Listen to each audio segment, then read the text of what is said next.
Welcome to episode 17 of the MAINEiac Radio Show. I'm your host, Tech Sergeant Andy Sinclair with the 101st Public Affairs Office here in Bangor. Let me start off this episode by saying Happy New Year to you and your family. I can't believe that we're already in 2017. Time is definitely flying by. But again, I hope you and your family have an awesome new year. We're going to kick off the new calendar year by starting out on the right foot. TSgt Murch from the safety office is coming by and she's going to talk to us about tips and tricks about how we can stay safe both off and on duty. These winter months can be harsh, so we need to stay safe. So TSgt Murch is going to swing by and to give us some pointers on how we can stay safe. I've also got a fresh new MAINEiac fact for you. But before we jump into any of that good stuff, let's check out your MAINEiac news. The holidays have once again come and gone. Spending time with family, eating great food, and opening presents are just some of the things we all enjoy during the season. But not all MAINEiacs at the 101st were off during the holidays due to deployments, TDYs, and the home station mission. Many airmen donned their uniforms during the holidays, some both Christmas and New Year's. Security forces, the command post, the fire station, and maintenance are just some of the shops that kept the mission going during the season of giving. Senior Airman Hurd is a 101st crew chief who worked both Christmas and New Year's, and he explains why. For me, it's not that big of a deal to do Christmas the day before or the day after, so somebody else can stick around if they've got family they have to travel to see, or if they have kids and they've got other things that they have planned for Christmas, that it's just a lot easier for me to make the adjustment versus them. So for me personally, I don't mind. With a high ops tempo and deployed units, manning and scheduling can be tough during the holiday season. But the core value, service before self, demonstrated by Senior Airman Hurd and the airmen like him, make all the difference in the world during this busy season. The annual holiday party was December 10th, and as always, Family Services and the Fire Department did an outstanding job preparing and hosting. The party was in Building 499 and held several attractions to MAINEiacs and their families to include fire truck displays, crafting projects, games, and of course, the big red man himself paid a visit to the children. Drew Matlins worked the event, and he tells us firsthand that the kids loved the party. They all had a great time. They love it when Santa shows up. They get very excited. They were bouncing back and forth between the different activities. There was a lot of good energy. The base fire department has hosted the annual Christmas party for several decades, and each year comes up with new creative ideas to improve the experience for MAINEiacs and their families. If you have a suggestion you'd like entertained for next year's holiday party, contact the fire department or Family Services.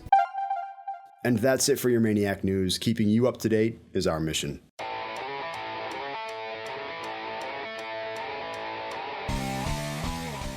Okay, I want to talk about a new incentive program that our safety office started. It's called Zero for Hero.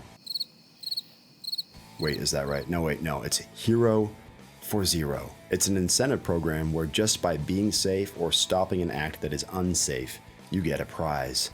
And guys and gals, that prize is a Yeti mug. Oh yeah! Who doesn't want a Yeti mug? And for those of you who don't know, Yeti mugs are awesome. But what makes them even cooler is that these Yeti mugs have a MAINEiac logo on them. So you heard me correctly. Just by being safe, which has pretty much been pounded into our brains ever since we raised our right hand and joined the military, you could win a Yeti mug. Yeti mugs are great. I own one because it's awesome, and you could own one because you're safe. So keep an eye out for unsafe acts and an ear open for subordinates and coworkers that could qualify for the Hero for Zero program. If you have any questions whatsoever about it, you can contact the safety office. And as I mentioned earlier, TSgt Murch is stopping by here in a few minutes, and I'm sure we'll talk a little bit about the Hero for Zero program. But again, you can win a Yeti mug for being safe. So the moral of this story, be safe, and you get to drink hot coffee.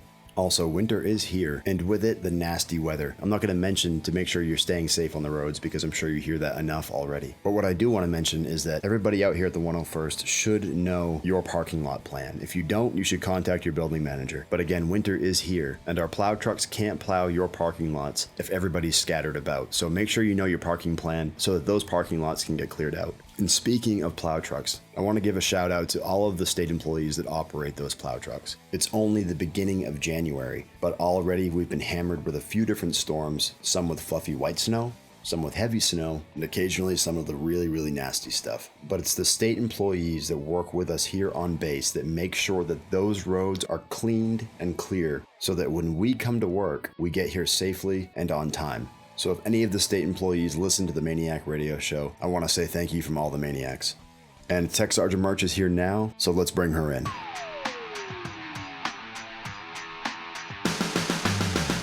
So as I mentioned earlier, the brand new NCOIC of Safety, Tech Sergeant Samantha Murch, she came into the office in October. She's been here for a few months, but she stopped by to do her beginning year safety bit to make sure that we're all staying safe out there on the roads, especially during the winter months. So Sergeant Murch, thank you so much for stopping by. Thanks for having me. I guess first things first, let's talk a little bit about maybe where you came from before this. You're from South Portland, right? Yes, right now I've been in South Portland since 2012, but I actually was up here before from 2004 up until 2012. I used to be in life support, or as it's now known, aircrew flight equipment. You have some family members that have some history out here in the Maniacs too, right? Yes, my dad's actually a recruiter down in South Portland, but he's formerly of security forces, and my brother's currently in security forces up here, and my now husband's actually in the 265 as well down in South Portland. That's awesome. You must be proud. I mean, it's a big family. It must make for some pretty interesting dinner conversations during the holidays, right? Oh yeah, they love getting photos as well of all of us in uniform. Oh yeah, I'm sure. Yeah, that would. I don't like photos, so. Neither do I. So basically, like I said earlier, we're moving into the winter months. There's a lot of things that our Maniacs need to look out for, especially when they're outside and they're playing just as hard as they work. So, what's some advice? Do you have any tips or maybe some new things going on that you can give our Maniacs? It's nothing new. It's all stuff we've heard before, but that's often what we need, is to just have ourselves beat over the head with safety information. And a big thing coming up for Mainers is ice fishing. And with all the snow coming, all the snowmobiling. And the biggest thing with ice fishing is always check the ice beforehand. Never just assume it's safe. The Maine Department of Inland Fisheries and Wildlife actually has a Facebook page, and they do post their updates, ice reports. They put safety notes out there. They actually have good safety info on there as well. Some tips for if you're going to be ice fishing. Obviously, if it's less than 2 inches, stay off it no matter what. Never assume it's safe to drive on. If you're going to drive, you should really check the ice yourself beforehand. Make sure you use your buddy's truck and not your own, right? Exactly. They actually have a tip on the IFW site that says wear flotation gear under your stuff. I feel like people probably won't go that far, but it's never hurts to drive as little as possible on the ice. Mm-hmm. And if you're going to, try and have an escape route. It's funny you say that too. I mean, because we all go out and we never think of that smaller stuff, I think sometimes. But I went out last year, and a buddy of mine, his father said, make sure you guys bring a couple of flathead screwdrivers. And we're like, why? And he said, because if you fall through and you can't grab onto the ice to pull yourself out, it's like you never think of that stuff. Yep. The flotation device thing, that's something new I've never heard. Apparently, they actually make snowmobiling suits that are flotation now as well. Really? I'm not sure how that works. I didn't research that. I just saw it on their website. But yeah, you walk around looking like the Michelin Man. Or the little boy from Christmas Story. Yeah, the younger brother, Randy. Yeah, exactly. Yeah. I can't put my arms down. That's good. That's good stuff. And as far as snowmobiling is concerned, like what advice would you give our Maniacs for that? Slow down. I know we all love getting onto the snowmobile and being able to go as fast as possible, especially on those wide open trails that just go on forever. But speed is a contributing factor in almost every single snowmobiling accident, especially fatal ones. If you can't control it at the speed you're going too fast. So just take your time. Yeah. Another big thing is never travel alone. Everybody, we're in the Air Force. Everybody knows, bring a wingman, have a buddy. And also the hand signals, especially for a lot of our young folks, or for children or people with children, passing on those hand signals, those little simple things that tips and tricks. Yeah, alert other people to what you're doing and what they're doing, so that you're not going into each other's path. Yeah, because if you start doubling up and you've got a single snowmobile trail and you're passing each other and you're having fun, and which is easy to do, like you said, we all like to go fast. Next thing you know, something bad could happen. So. That's good. And I just heard on the radio this morning too, which I never stopped and thought about, but when you're out doing even your shorter snowmobile rides, to always pack a first aid kit and stuff to have with you if you happen to break down, like a traditional, those wool blankets that we all loved from BMT, that type of stuff, just to stay warm, because if you get caught in the middle of nowhere and you don't know where you are, it's going to get cold, and it's going to get cold fast. What about skiing and snowboarding? Same things, buddies and wingmen, and know where you're going, have someone who knows where you're going, and don't attempt things you can't do. Don't go down the Black Diamond Trail if you're more of a bunny slope person. Watch out for those trees for certain. A lot of people don't think about too is lessons and courses. They have them out there for everything. Get that training so you know what you're doing. In fact, back onto the snowmobiling, the Inland Fisheries and Wildlife actually offers a snowmobiling course that teaches you maintenance, safety, personal safety, self-aid, buddy care, that type of stuff, and even operating and maintaining your snowmobile. So I think training is a good way to prevent. Yeah, because you got a loose ski or something, or you're not maintaining your snowmobile. Just like anything, your truck or your motorcycle, you don't want to be on the other end of that when you're going 80 miles an hour across the lake and something happens. No, it's good. And helmets too, right? I mean, that's absolutely worldwide. The Air Force probably has more, or the Air Force definitely has more motorcycle accidents, just because not as many states have. Right. Several months of winter as right. us. Yeah, and that makes sense. But you think about it too. I mean, it's just, it could be equally as dangerous. Oh, yes, going absolutely. down a trail, and again, this is all stuff that we should be thinking about because not just the MAINEiacs, but our families and our friends as well. If we're out and we're skiing or we're snowmobiling or we're ice fishing, and you see an unsafe act, do the right thing and say something and stop it right there before anything happens. And this is definitely something that we should be getting into with the new year starting. It's good New Year's resolutions, good ways to practice to start the new year off on the right foot. The other thing I wanted to ask you about was the MAINEiac, the Yeti program. What is this one called? This one is, we have two individuals that could potentially get Yeti mugs, and one is USR rep, so your unit safety rep. Several people have been doing it for years, and they're, our eyes and ears out in the shops and the work centers, and they really do a lot for us. So yearly, we'll be picking a USR rep to reward with a Yeti mug. And then the other one is the quarterly safety award. The Hero for Zero is what it is.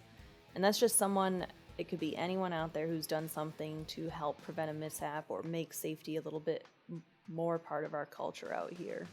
It could be something, as big as putting out a fire on an engine, or, something simple like catching a slippery walkway that's never noticed and is never sanded. What about driving? Getting back to the winter months. What are some tips and tricks about driving on the roads and icy roads? So one thing that people don't think of is to carry like kitty litter or sand or something like that. A lot of times you can very easily do a quick little slide off the road because of the slush, and maybe nothing's injured, but then you can't get yourself back up because you can't get traction.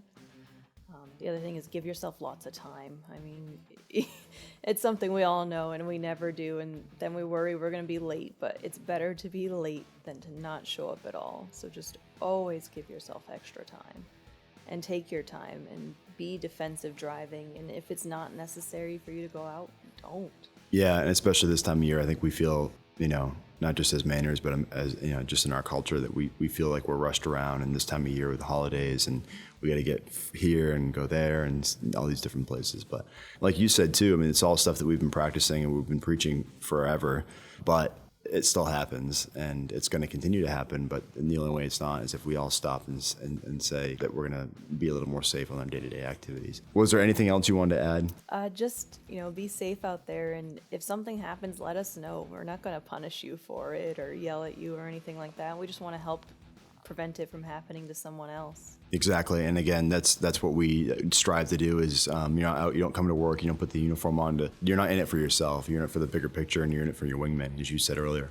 But with that, I do appreciate you stopping by, and we look forward to having you in here in the future. And we're all very excited that you're as excited as you are about your job. I try to look at some of the old MAINEiacs and see how they ran things back in the day, and how they, as far as like marketing the base and telling stories and stuff. They always used to have this column back. I don't know when they stopped it, but back when it was the original MAINEiac, and it was a safety column, and it was called Safety Sam Says. Really? And now you're the new Sam in safety. I think that's pretty funny. But yeah, it was literally called Safety Sam Says, and it was a cool little column. And I'm not sure whoever was in safety at the time, their name was Sam or not, but I actually have a poster that says Safety Sam, and it's a girl wearing like a superhero suit that one of my friends found for me when I took the safety position down at the 265. that's awesome. Yeah, that's cool. So it's fitting. It's very fitting. Yeah. Yeah, that's awesome. Well, thank you. Thank you.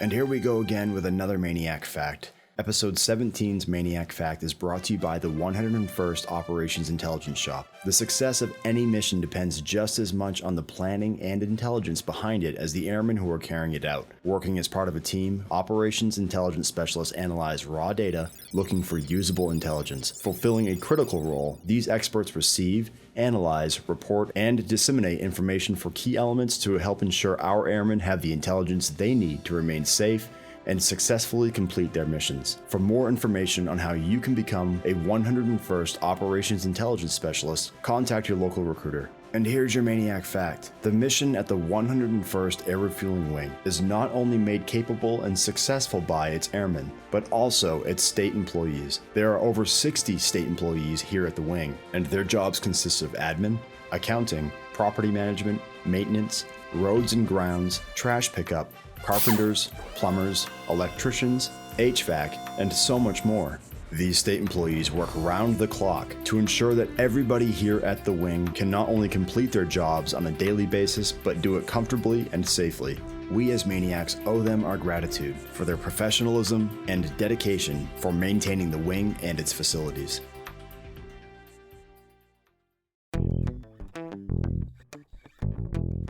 And that's all we have for this episode of the MAINEiac Radio Show. I'm your host, Tech Sergeant Andy Sinclair with the 101st Public Affairs Office here in Bangor.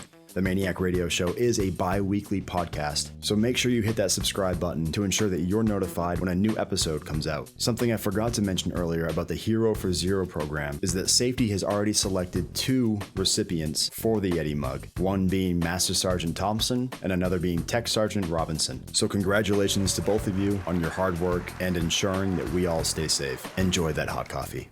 Also, drill weekend is upon us. Make sure if you see anybody from public affairs and you have an awesome idea for the MAINEiac Radio Show, or you just want to get on and talk about something in particular, pull one of us aside or you call us and let us know. We'd love to hear your input, and we're always looking for new ideas. Make sure you head over to our Facebook and Instagram pages by searching 101STARW for daily updates with photos and or videos to see what's going on in your MAINEiac world.